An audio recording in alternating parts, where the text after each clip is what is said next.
Have you ever thought about how different farming patterns can significantly impact your overall net worth? Have you been in situations where you're getting pressured but still you're expected to farm and carry the game? Hey guys, this is DATOHLEONG, and in this video you will see two different anti-mages played by two different ranks. The difference in decision making and farming pattern will lead to different net worths even though both anti-mages faces the same problem where the enemy team is superior in teamfight. Before I get started, I would like to say that this video is not meant to flame any particular player, and this is made to show you how you can farm, how you should farm, and how to farm in different game scenarios. Not all players play perfectly, and this video is to point out the detailed mistakes that many anti-mage players make that prevents them from getting extremely fat. On the Divine game, the anti-mage is playing against Phoenix, Lina, Jug, Timber, and Earth Spirit.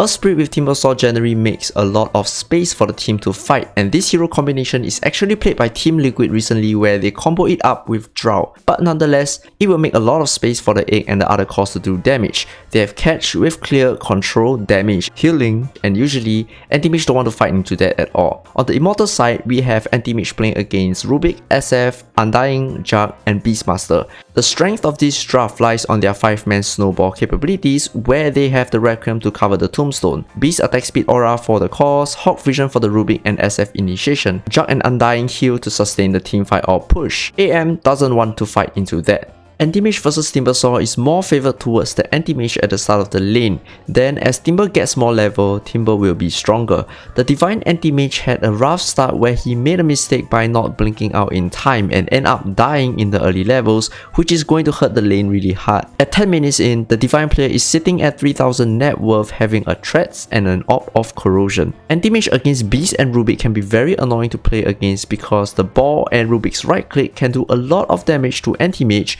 despite not being able to kill him. However, the Immortal player manages to secure a few ball kills with the support Phoenix to relieve the pressure. Despite the Dire unblocking the big camp, the Immortal player's body blocks it to ensure that no side pulls happen. This way, the AM gets to free farm by controlling creep equilibrium near the tower and ends up with 4300 gold by 10 minutes.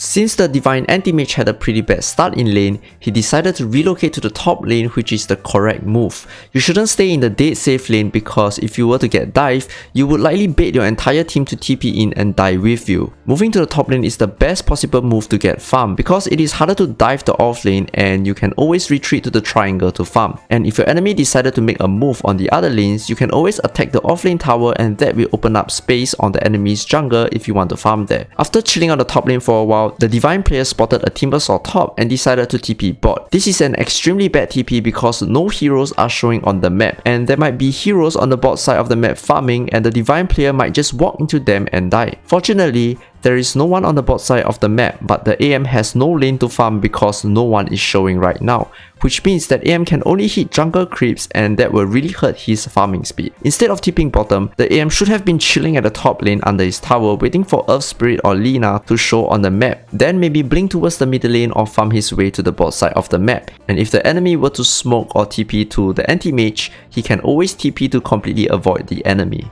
The Immortal player 2 TP to the top side of the map after the laning phase and juggle between the triangle and the top lane for farm.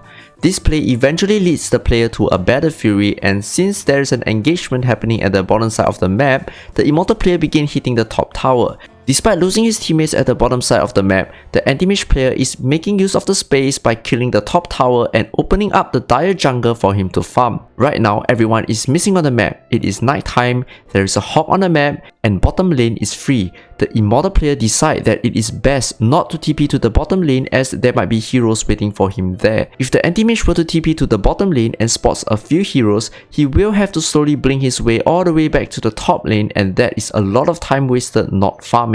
The top side of the lane is filled with Radiant heroes, so it is way safer to be on the top side of the map. Instead of TPing to the bottom lane, the Immortal player waits in the fog of war for the Dire to show on the map, then begin pushing and pressuring the top tower. 17 minutes in and the Divine player is still having trouble farming the Battle Fury. A fight is about to break out as all enemy heroes showed on the top side triangle and the Divine anti-mage decided to stay around to try and snipe a kill. This is an extremely bad decision because the enemy has superior teamfight and the better move will be to blink towards the middle lane or the top lane to cut the wave. So regardless whether the fight is won or lost, the enemy will not be able to take objective and the anti-mage will finally get his Battle Fury. Staying around to try and snipe kills is pretty much a high risk low reward play. The only way anti-mage die is when Earth Spirit and Lina, or Earth Spirit and Jug, or Jug and Lina catches him. So as long as Earth Spirit and Lina shows on the map, there is nothing to be afraid of and anti-mage should be farming aggressively. So the Divine Anti-Mage farm from the bottom side jungle to the top side jungle, and this is a very inefficient farming pattern because all you get is jungle creeps, no lane creeps, no TP forced, and no lane pressure. What the Divine player should be doing is to force the enemy to chase him around the map while he farms, and you can do that by farming the side lanes more and estimating enemies' position on the minimap. When the Divine player is farming bottom and spotted the Earth Spirit and Jug TPing in, the best move is to TP to the top lane immediately and pressure the top side map. The Earth Spirit will have to cross the entire map to reach the anti-mage, and that will be a lot of farming space. 20 minutes net worth check, the Divine player is sitting at 7k gold. Since the top side of the map has been taken over by the Radiant, the Immortal player began juggling from the middle lane to the top triangle. Keep in mind that the enemy has a hawk on the map and a timely lift into a raw will kill him. The Dire decided to retreat back to the top side of the map to regain control, and the Immortal anti-mage slowly farmed his way to the bottom side of the map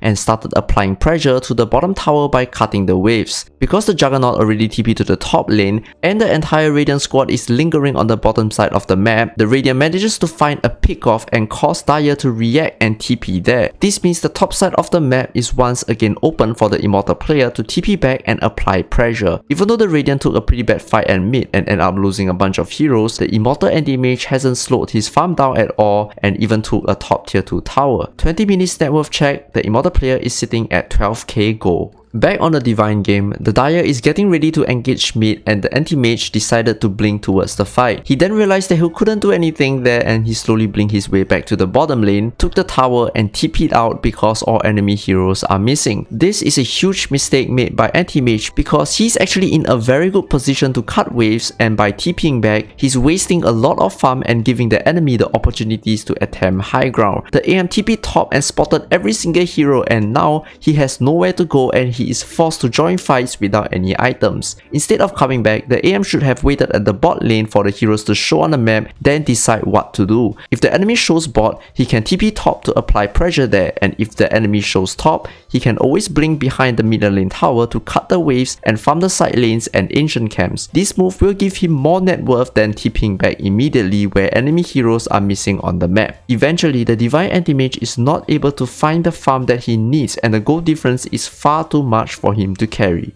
As the Immortal anti-mage continues to farm up and pressure lanes, the Dire had enough and decided to attempt high ground. Because the Immortal player is consistently pushing out all the lanes, he was able to attempt high ground on his own while the enemy is in his base. The idea here is to force the enemy to TP back, then go back and join the fight. This play will give the Radiant a better chance of winning a team fight against the Dire lineup.